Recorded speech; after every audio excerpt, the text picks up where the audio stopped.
کہ جس نے یہ طے کیا ہوا ہے کہ وہ کبھی ان لوگوں کو ضائع نہیں ہونے دے گا کہ جو سچائی کے طالب ہیں، جو حق بات پر کارفرما ہیں، اس کو اختیار کرنے کے لیے انہوں نے اپنے آپ کو پوری طرح سے آمادہ کیا ہوا ہے۔ یہ اطمینان، یہ حوصلہ اور انسان کی ایک کلیئرٹی اس کو اس بات کی طرف آمادہ کرتی ہے کہ اگر وقتی طور پر کوئی مشکل آ گئی ہے یا کسی وجہ سے محسوس ہوتا ہے کہ آگے بڑھنے میں کچھ رکاوٹیں ہیں، تو وہ اپنے اس اطمینان، اس موقف، اس ایمان کی وجہ سے اس پر ڈٹا رہے گا۔ اور سچی بات یہ ہے کہ اگر آپ دیکھیں قرآن مجید کو تو معلوم یہ ہوتا ہے کہ ایک بندہ مومن کی زندگی کچھ نہیں ہے سوائے اس دنیا میں ایک آزمائش اور امتحان ہے کہ اللہ تعالیٰ اس کو مختلف مراحل سے گزار کر یہ دیکھے کہ کیا واقعی وہ اللہ پر سچا ایمان رکھتا ہے یا نہیں رکھتا۔ یہی وجہ ہے کہ آپ دیکھیں کہ قرآن مجید میں اللہ تعالیٰ یہ فرماتے ہیں کہ جنت میں جب لوگوں کو داخل کیا جائے گا تو ان کے بارے میں اللہ تعالیٰ یہ بتاتے ہیں کہ ان کو یہ بتایا جائے گا ان کے بارے میں کہ اولئک یجزون الغرفۃ بما صبروا، یہ وہ لوگ ہیں کہ جن کو جنت کے بالا خانے ملیں گے اس وجہ سے کہ انہوں نے صبر کیا، انہوں نے اپنی ساری زندگی اپنے اس موقف کو پوری طرح سے مضبوطی سے پکڑا کہ وہ دنیا میں اللہ کی طرف سے بھیجے گئے ہیں۔ اللہ تعالیٰ کبھی کوئی غلط فیصلہ نہیں کرتا، اس کے ہاں دیر تو ہو سکتی ہے، اندھیر نہیں ہے، یہ زندگی آزمائش ہے اور اصل کامیابی آخرت کی کامیابی۔ ڈاکٹر صاحب، بعض لوگوں کے جو مزاج کے اندر ایک ٹھہراؤ ہوتا ہے، وہ جو ہے بڑے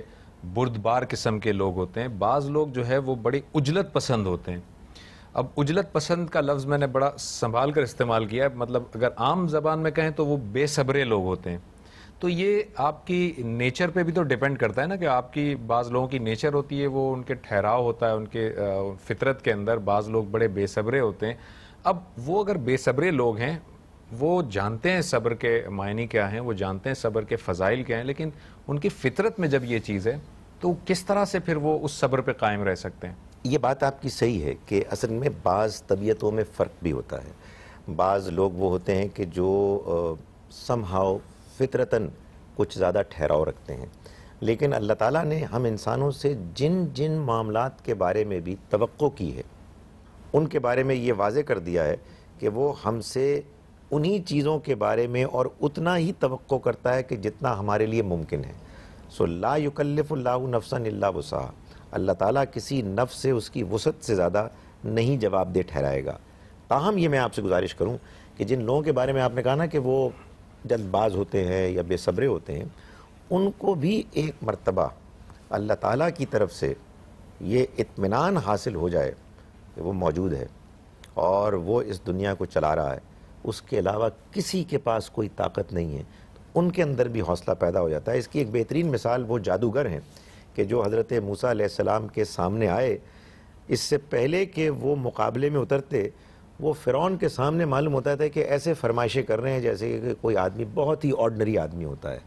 اچانک جب ان کے سامنے حضرت موسیٰ علیہ السلام کے ذریعے سے اللہ تعالیٰ نے وہ معجزہ دکھا دیا انہیں، جس کے نتیجے میں ان کی آنکھیں کھل گئیں اور اچانک ان کا اللہ تعالیٰ پر ایمان پیدا ہو گیا اور مضبوط ہو گیا، اس کے بعد انہوں نے فرعون کی دھمکیوں کے جواب میں کہا کہ ہمیں کوئی پرواہ نہیں، تم نے اگر ہم کو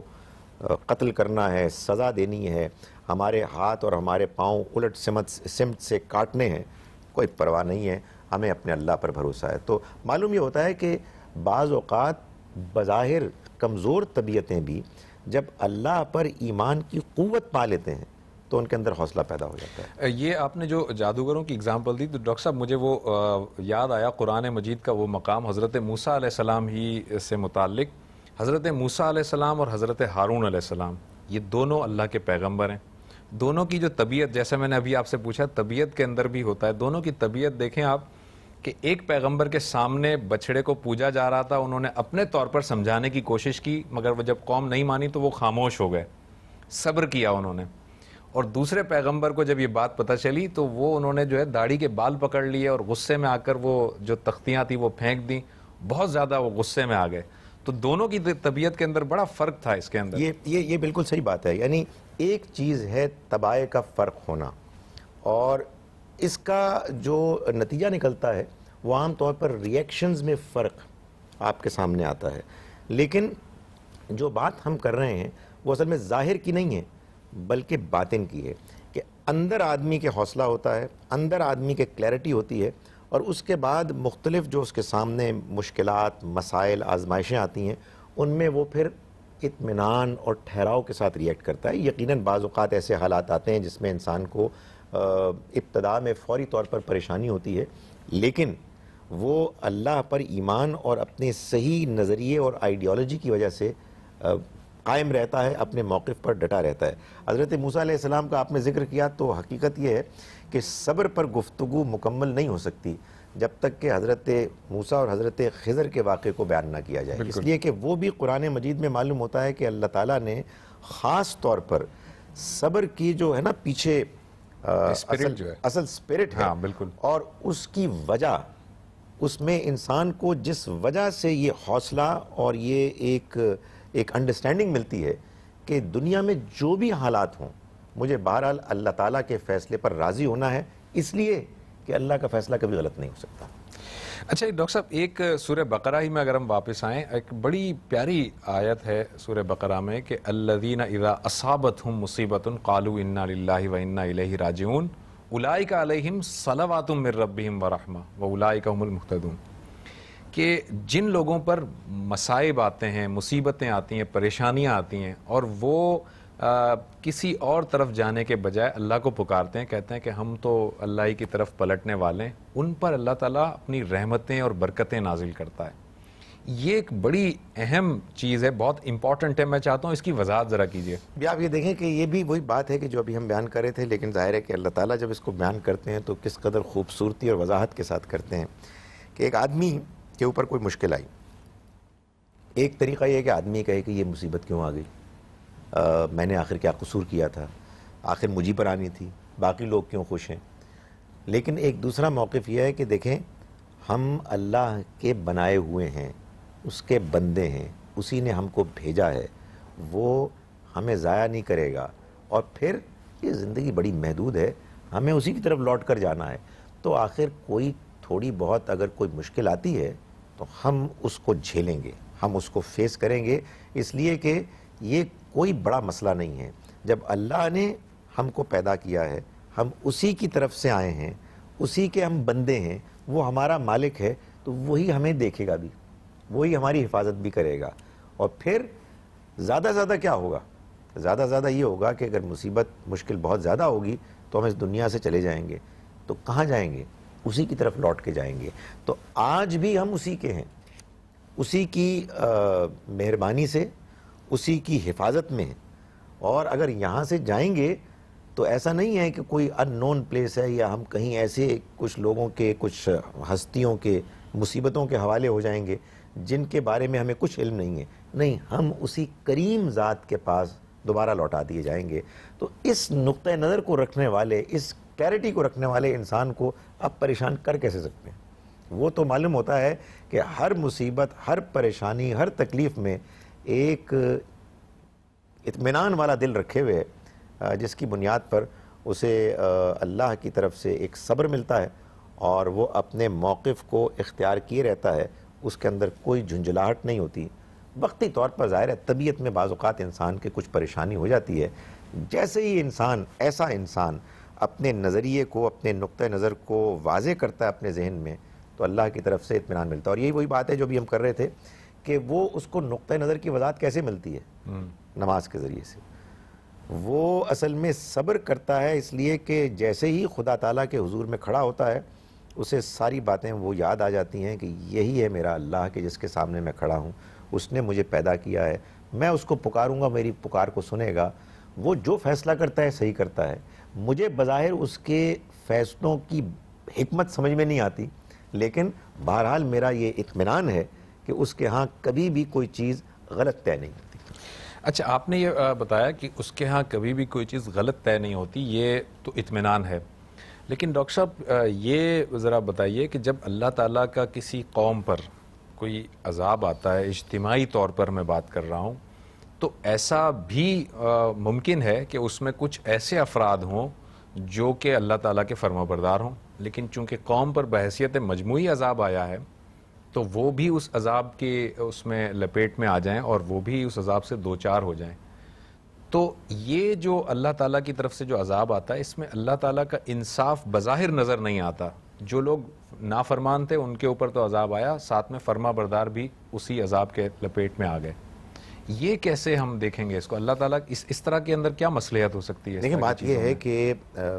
اللہ تعالیٰ کی اسکیم اس دنیا میں سمجھ میں آ ہی نہیں سکتی جب تک کہ ہم اس دنیا کے ساتھ آخرت کو پوری طرح سے نہ مانیں نہ سمجھیں. اس کی وجہ یہ ہے کہ دنیا میں یقیناً انصاف کے نقطہ نظر سے بعض اوقات آدمی کو محسوس ہوتا ہے کہ زیادتی ہو رہی ہے. ایک آدمی نیک ہے، شریف ہے، حق پسند ہے، لیکن ستایا جا رہا ہے، اور ساری زندگی، یعنی ایسا نہیں ہے کہ اس کو کوئی ریلیف ملتی ہے. لیکن اگر آپ یہ مان لیں کہ یہ ایک حقیقت ہے کہ موت کے بعد ایک اور زندگی ہے جس میں انسان کو اس موجودہ زندگی کی بنیاد پر بتایا جائے گا، فیصلہ کیا جائے گا کہ آیا کہ وہ کامیاب ہے یا ناکام ہے، تو کوئی مسئلہ نہیں ہے. اگر فرض کیجئے کہ ایک شخص کو کسی ایسے گروہ کے ساتھ شامل ہونے کی آزمائش میں مبتلا کیا گیا کہ جس گروہ کو عذاب سے دوچار کیا گیا اور وہ بھی اس میں شامل ہو گیا، ایک بات ویسے یہ معلوم ہوتی ہے کہ ایسے موقع پر وہی لوگ اس میں شامل رہتے ہیں کہ جنہوں نے یہ کمزوری ضرور دکھائی کہ انہوں نے ان لوگوں کو برائی سے ٹوکنے کے لیے اقدام نہیں کیا. اگر وہ یہ اقدام کرتے تو ان کو شاید یہ مشکل بھی پیش نہ آتی. لیکن بہرحال صاحب ایمان، ایک حق پسند انسان بعض اوقات یہ کمزوری دکھاتا ہے. نبی صلی اللہ علیہ وسلم کے ارشاد سے بھی معلوم ہوتا ہے کہ اگر انسان کسی برائی کو دل میں برا جانے تو یہ بھی ایمان ہے، اگرچہ کہ ایمان کا کمزور ترین درجہ ہے. لیکن اگر انسان برے لوگوں کو وہ دیکھے کہ معاشرے میں وہ غلط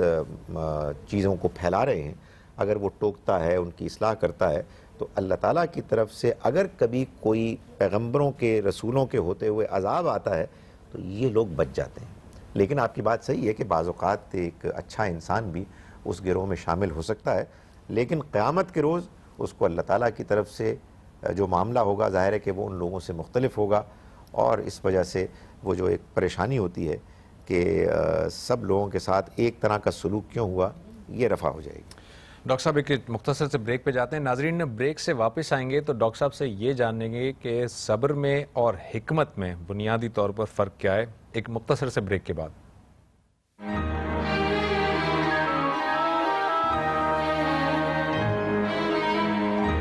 بیک ناظرین. ڈاکٹر صاحب مجھے یہ بتائیے کہ ایک ہے صبر جس کو آپ نے بڑی وضاحت سے ڈیفائن کیا، ایک ہے حکمت.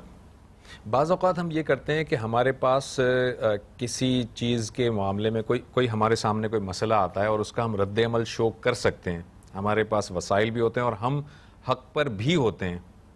لیکن ہم پھر بھی کہتے ہیں کہ نہیں، ابھی فی الحال جو ہے وہ اس کا جواب نہیں دینا چاہیے. حکمت کا تقاضا یہ ہے، بار بار ایک ورڈ استعمال ہوتا ہے کہ حکمت کا تقاضا یہ ہے کہ ابھی ہمیں اس کو ریٹیلیٹ نہیں کرنا چاہیے، اس کا جواب نہیں دینا چاہیے، جبکہ ہم حق پر ہیں. تو وہ حق پر ہوتے ہوئے، وسائل کے ہوتے ہوئے جواب نہ دینا، یہ حکمت ہے؟ اور اگر یہ حکمت نہیں ہے تو حکمت پھر کیا چیز ہے؟ دیکھیں، حکمت کا لفظ ایک سے زیادہ معنی میں قرآن مجید میں استعمال ہوا ہے، لیکن جس پہلو کی طرف آپ اشارہ کر رہے ہیں وہ غالباً وہ ہے کہ جو مثال کے طور پر قرآن مجید میں سورہ نحل میں اللہ تعالیٰ نے فرمایا کہ ادعو الی سبیل ربک بالحکمہ، تم اللہ کے راستے کی طرف لوگوں کو دعوت دو حکمت کے ساتھ. یعنی آپ کو یہ دیکھنا ہے کہ جس شخص سے آپ گفتگو کر رہے ہیں وہ کون ہے، اس کا کیا پس منظر ہے، اس کی کیا پسند ناپسند ہے، وہ کن معاملات میں ابھی بہت زیادہ کمزور ہے، اس کو کون سی بات بتائی جائے گی تو وہ زیادہ راغب ہوگا، زیادہ مائل ہوگا. تو ایک انسان کے جو مثال کے طور پر اللہ کے دین کی دعوت کے لیے نکلتا ہے، اس کے لیے ضروری ہے کہ وہ لوگوں کے ان معاملات کے بارے میں ایک اچھی انڈرسٹینڈنگ رکھے کہ جن کو جاننے کے بعد وہ یہ جان سکتا ہے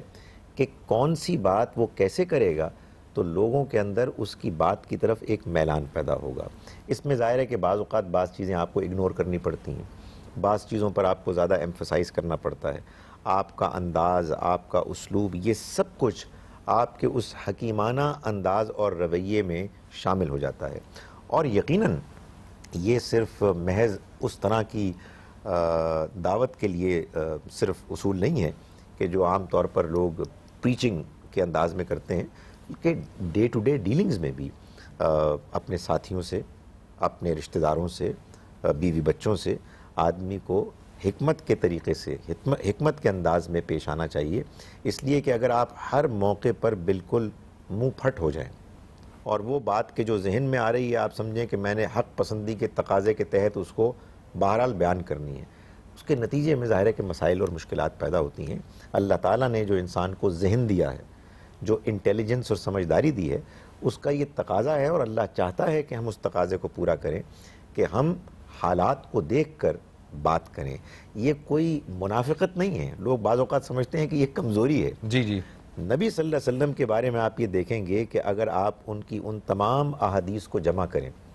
کہ جس میں آپ نے لوگوں کو اللہ کا دین بتایا، تو آپ دیکھیں گے کہ آپ نے فرد کے معاملے میں فرق کیا.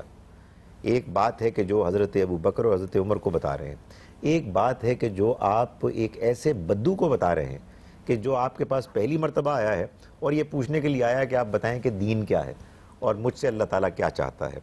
بعض اوقات آپ بعض لوگوں سے گفتگو کرتے ہیں تو ان کو چند باتیں بتاتے ہیں اور یہ فرماتے ہیں کہ تم نے اگر ان کو پورا کر لیا تو گویا کہ تم اللہ کے ہاں کامیاب ہو گئے. تو معلوم ہوتا ہے کہ لوگوں کی نفسیات، لوگوں کی ذہنی سطح، لوگوں کے حالات، لوگوں کی کمزوریاں، ان کے ٹیسٹس، ان کو سامنے رکھ کر انسان جب گفتگو کرتا ہے، فیصلے کرتا ہے، لوگوں سے ڈیل کرتا ہے، تو یہ ایک وہ چیز ہے کہ جو حکمت کا تقاضا ہے. اچھا ڈاکٹر صاحب، مسئلہ یہ ہے کہ وہ تو پیغمبر تھے اور ان کو ظاہر ہے کہ جب ان کے سامنے لوگ آتے تھے وہ مختلف انہیں حالات پتہ بھی ہوتے تھے بعض اوقات، اور بعض اوقات اللہ تعالیٰ بھی وحی کے ذریعے سے مختلف لوگوں کے حالات انہیں بتا دیتا تھا، اور وہ اپنے انداز میں اپنی نبوت کی ذمہ داری کو نبھاتے ہوئے مختلف پریچنگ کا آپ نے جیسے کہ بتایا وہ کرتے تھے. لیکن ایک آج کا ایک شخص، میں، آپ، کوئی اور شخص، ہم ظاہر ہے اس مقام اور اس مرتبے پر تو نہیں ہیں. ہمیں تو اسلام کی جو بھی بنیادی تعلیم ملی ہے، ہم بحیثیت مبلغ جب اس بات کریں گے، کسی کو دعوت دیں گے، تو ہم تو پورے انداز میں بات کریں گے. میں اگر کسی کو دعوت دوں گا تو میں اس کا ٹیسٹ، اس کے نیچر، اس کے حالات تو نہیں جانتا، میں تو وہی بات بیان کروں گا جو میری سمجھ میں آئی ہے. تو وہ پھر کیسے، اس کو میں کس طرح سے بتاؤں گا؟ دیکھیے میں آپ کو مثال دیتا ہوں. آپ یہ دیکھتے ہیں اور ظاہر ہے لوگ اس پر سوال بھی کرتے ہیں کہ آخر یہ کیا وجہ ہے کہ قرآن مجید میں بعض وہ آیات بھی موجود ہیں کہ جن کو اللہ تعالیٰ نے ایک زمانے میں نازل کیا اور اس کے حکم کو نافذ کر دیا، اور پھر اس کے بعد اور آیات آ گئیں کہ جنہوں نے ان کو عملاً منسوخ کر دیا. جی. مثال کے طور پر ہم یہ دیکھتے ہیں کہ شراب کے بارے میں بالکل ابتدا میں تو صرف یہ واضح کیا کہ شراب اور جوا جو ہے اس کا گناہ زیادہ ہے اور اس کے فائدے کم ہیں. پھر یہ بتایا کسی ایک دوسرے موقع پر کہ نماز کے قریب بھی نہ جاؤ تم نشے کی حالت میں. کہیں آخر میں جا کے یہ بتایا کہ اب شراب بالکل حرام اور ناجائز ہے. ظاہر ہے کہ اس سے معلوم ہوتا ہے کہ آج بھی اگر فرض کیجئے کہ آپ کسی غیر مسلم معاشرے میں جاتے ہیں، یا فار دیٹ میٹر سچی بات یہ ہے کہ ہمارے مسلمانوں میں بھی بعض صورتوں میں بہت بگاڑ آ گیا ہے، اور آپ یہ محسوس کرتے ہیں کہ ایک شخص جو ہے وہ اس خرابی میں، علت میں بہت آگے بڑھ چکا ہے، اور ابھی تو اصل میں اس کی یہ عادت بن چکی ہے. تو آپ اس کو یہ کہیں جی کہ دیکھو بات یہ ہے کہ اگر تم نے شراب نہیں چھوڑی تو تمہارا اسلام میں داخل ہونا ناممکن ہے. تو وہ ہو سکتا ہے کہ آپ کی یہ بات سننے کے بعد فیصلہ کر لے کہ میرے لیے اب اس کا کوئی امکان نہیں ہے. اس کے برعکس اگر آپ اس کو یہ کہیں کہ دیکھو تمہیں نماز پڑھنی ہے اور اپنی اس عادت کو ذرا کم کرنا ہے، تو آپ یہ کام جب کریں گے تو ایک حکیمانہ کام کریں گے. اور اگر آپ نے پہلا طریقہ اختیار کیا کہ دیکھو اسلام کے جو احکامات کی فہرست ہیں یہ میں تمہیں تھما رہا ہوں، تم نے پڑھنا ہے اور اس پر عمل کرنا ہے تو آ جاؤ، ورنہ تم فارغ ہو جاؤ، تو یہ ایک غیر حکیمانہ حرکت ہوگی. اگرچہ کہ ہو سکتا ہے کہ آپ یہ کہیں جی کہ میں نے بات تو صحیح کہی. اچھا یہ چلیں، آپ نے یہ بہت اچھی اگزامپل دی، لیکن ہمارے سامنے بہت سارے افراد، علماء کرام جو انٹرپریٹ کرتے ہیں دین کو، دعوت کو. ایک آیت کا اکثر حوالہ دیا جاتا ہے اور وہ ہے ادخلوا فی السلم کافہ، کہ پورے کے پورے جو ہے وہ داخل ہو جاؤ دین میں. تو یہ پورے کے پورے داخل ہو جانے کا جو انٹرپریٹ کیا جاتا ہے وہ یہ کہ ایک آدمی جب اسلام اس نے قبول کیا، اسلام ایکسیپٹ کیا ہے، تو پھر اس کو اپنی تمام حدود اور قیود کے ساتھ لازماً اپنانا ہے. وہ پھر اس میں یہ والی بات جو آپ کہہ رہے ہیں کہ یہ حکیمانہ انداز میں، وہ اس میں نہیں آتی ہے. دیکھیے جی، ایک تو یہ بات میں آپ سے عرض کروں کہ یہ جو آیت ہے، اس آیت کا بھی کوئی ایک مفہوم نہیں ہے۔ جس سیاق سباق میں سورہ بقرہ میں یہ آیت آئی ہے، اس میں اس کا زیادہ صحیح مفہوم یہ معلوم ہوتا ہے کہ چونکہ پہلے اللہ تعالیٰ نے دو مثالیں بیان کی، ایک اس شخص کی کہ جس نے اپنے آپ کو اللہ کے دین کی خاطر پوری طرح سے انوالو کر لیا، اپنی جان کو اس کے لیے لگا دیا، یشری نفسہ فی ابتغاء اللہ، یہ ایک مثال ہے۔ اور دوسری مثال اس شخص کی ہے کہ جس نے منافقت اختیار کی، ظاہر میں ایمان لایا، لیکن وہ اپنے رویے سے نسل کو بھی اور فصل کو بھی اور کھیتیوں کو بھی برباد کرنے والا بنا۔ تو اللہ تعالیٰ یہ فرما رہے ہیں کہ اے مسلمانوں، دیکھو اب تم کو ہم نے وہ امت بنا دیا ہے جس کے ذمے اب یہ ذمہ داری ہے کہ وہ دین کو اختیار بھی کرے اور دنیا کے سامنے پیش بھی کریں۔ اب یہ نہیں ہونا چاہیے کہ تمہارے ہاں مختلف گروہ بن جائیں، تم سب کے سب اللہ کی فرما برداری میں داخل ہو۔ تو یہ مفہوم بھی اس کا بنتا ہے۔ اگر فرض کیجئے کہ آپ کی بات بھی مان لی جائے کہ اللہ تعالیٰ مجھ سے تقاضا کرتے ہیں کہ میں دین میں دیانتداری سے پورے کا پورا داخل ہو جاؤں۔ روایت ہے حضرت عائشہ رضی اللہ عنہا کی کہ آپ نے فرمایا کہ اگر قرآن مجید میں ابتدائی میں احکامات آ جاتے کہ تمہیں شراب نہیں پینی اور تمہیں فلاں کام نہیں کرنا، تو بہت تھوڑے لوگ پھر اس کو اختیار کرتے۔ اللہ تعالیٰ نے پہلے اپنے توحید پر ایمان، آخرت پر ایمان، رسالت پر ایمان، غلامی کو کس طرح سے بتدریج ختم کیا اس کو ختم کیا ہے۔ تو یہ وہ حکمت ہے کہ جس کو جب تک ہم ملحوظ نہیں رکھیں گے، ہم دین کو ایفیکٹولی مؤثر طریقے سے پیش نہیں کر سکیں گے۔ اور مجھے یہ کہنے دیجئے کہ بدقسمتی سے ہمارے آج کے دور میں یہ کچھ مفقود ہو گئی ہے بات کہ لوگ حقیقت میں نہ اپنے معاشرے کے مسائل سے واقف ہیں، وہ ایک جانب کچھ قرآن و حدیث کا علم حاصل کر لیتے ہیں خاص اپنے کانٹیکسٹ میں، اور وہ کانٹیکسٹ بھی ایسا ہوتا ہے زبیر صاحب کہ آئسولیٹ ہو کے زمانے سے، حالات سے اپنے آپ کو کاٹ کے کچھ جزیرے بنائے ہوئے ہیں، جس میں لوگ سمجھتے ہیں کہ شاید جو کچھ ہم کر رہے ہیں یہی اصل ہے اور یہی دنیا ہے۔ اور جب وہ باہر جاتے ہیں تو ان کو نہ لوگوں کے مسائل معلوم ہوتے ہیں، نہ لوگوں کا پس منظر معلوم ہوتا ہے، نہ لوگوں کی وہ زبان بولتے ہیں، نہ ان سے کمیونیکیٹ کر سکتے ہیں، اور اچانک وہ ان کے سامنے پوری شریعت نافذ کرنے کا تقاضا کرتے ہیں، جس کے نتیجے میں لوگ بدک جاتے ہیں۔ اچھا ڈاکٹر صاحب، ایک چونکہ ہم صبر پہ گفتگو کر رہے ہیں، ایک بڑی اہم آیت ہے اس کے اندر جس میں کہ مجلس کے آداب کے اندر یہ بھی بتایا گیا ہے کہ جب کوئی شخص آتا ہے اور کوئی گستاخی کرتا ہے، بدتمیزی کرتا ہے، تو بیہیویئر کیا ہونا چاہیے؟ اللہ تعالیٰ فرماتا ہے یا ایھا الذین آمنوا لا تقولوا رائنا وقولوا انظرنا واسمعوا۔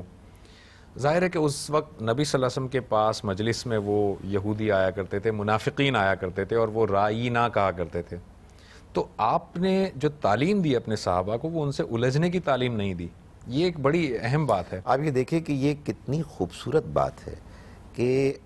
نبی صلی اللہ علیہ وسلم اور آپ کے صحابہ کے پاس ایک پیغام تھا، وہ بڑا قیمتی پیغام تھا، اس پیغام کو پیش کرنا اصل مقصد تھا۔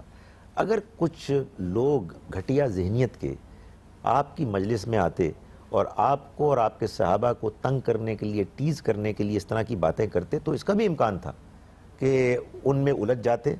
اور اللہ تعالیٰ حکم دیتا کہ سب سے پہلے تو ان کو پکڑو اور مارو، لیکن اللہ تعالیٰ نے فرمایا کہ ان کو اگنور کرو، اور تم رائنا کو نہ کہو بلکہ انظرنا کہنا شروع کر دو، تاکہ یہ مسئلہ ہی پیدا نہ ہو۔ تو حقیقت یہ ہے کہ اگر آپ کو اس بات کی قدر ہو کہ آپ کے پاس جو مشن ہے، آپ کے پاس جو پیغام ہے وہ کتنا قیمتی ہے، تو آپ دشمن نہ پالیں، آپ اپنے دشمنوں میں اضافہ نہ کریں، آپ نفرت کا پیغام عام نہ کریں، بلکہ آپ لوگوں سے امن کی بات کریں اور ان سے کہیں کہ آئیے ہم گفتگو کرتے ہیں، ہم آپ کی بات سنتے ہیں، آپ ہماری بات سنیے۔ آپ کا بہت بہت شکریہ ڈاکٹر صاحب۔ ناظرین، ہمارے پروگرام کا وقت ختم ہوا چاہتا ہے۔ آپ ہمیں ای میلز بھی کر سکتے ہیں، اپنے سوالات اور اپنے جو بھی پرابلمز ہیں انہیں ڈسکس کر سکتے ہیں۔ ہمارا ای میل ایڈریس ہے safarhidayat@aaj.tv۔ کل تک کے لیے زبیر احمد کو، ڈاکٹر خالد ظہیر کو اور سفر ہدایت کی ٹیم کو اجازت دیجیے۔ اللہ حافظ۔